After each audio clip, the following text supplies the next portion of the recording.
If you're wondering about the difference between the $249 5700 X3D and the 5800 X3D, which is found normally around $300 to $350 depending on where you are, then I've taken these two chips, put them into the configuration that you see here, and I went into a Streets and Interchange raid on each system and put the footage side by side here. Basically, for Tarkov, there isn't much of a performance difference. Even though the max boost clock is 500 megahertz lower, the cache is more important in Tarkov. So Tarkov has a ton of RNG and a lot of variables that come into play when you're in a true online raid. So I don't compare numbers one to one. Rather, I look at the range of numbers in different scenarios, and basically they perform the same when given the same complementary parts. Now, if you put them into synthetic benchmarks or things like that that stress the CPU based on clock speeds, you might see different scores. But like I said, for Tarkov, they're basically going to be the same. And if I were choosing between the two to build a system right now, I would definitely go with the cheaper 5700 X3D and pocket that extra cash or use it towards a better monitor, keyboard, or mouse. So while I already thought the 5800 X3D was an amazing value, I talk about it all the time on my channel. It's the most featured chip on my channel. And personally, it's my favorite one because I believe the tech inside of it changed the game, literally.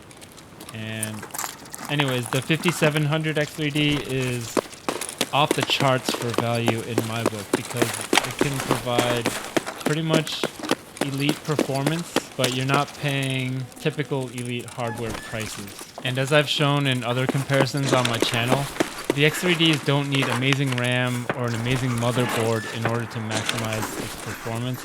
You can use what's considered entry-level stuff, and it's not really going to make a difference against buying a really expensive motherboard or RAM. Back in the day, and not too long ago, those jaw-dropping overclocked gaming rigs, it was all about either the fancy cooling that it has, that the person won the silicon lottery with their particular chip, or the genius level tuning skills that leave most of us scratching our heads, like Scatterbencher or Der Bauer. Like, I can never get to their level of tuning, you know? But check this out, the X3Ds are in a league of their own. Forget those crazy setups and those insane configurations. With these bad boys, you can slap them into a budget-friendly motherboard, put a $10 cooler on it, pair it with some cheap RAM, and voila. No tuning, no fuss, no muss. It's not just impressive, it's literally a game changer that can turn anyone into a tech maestro. So that's why I'm always just pushing the X3Ds and how cool they are. So I'm going to do an in-depth episode of Faceoff, putting these two chips together, along with some comparisons to the 5600 X3D and probably against the 78 as well. So I will be talking about the value proposition of all the chips if you're a Tarkov player in that episode, so stay tuned for that. As always, thanks for spending some of your time here, helping support my dream of making this a full-time thing. And I love and appreciate all of you so much. Thank you so much again. I'm going to drop off here, let the rest of the footage play, and I'll see you in the next one.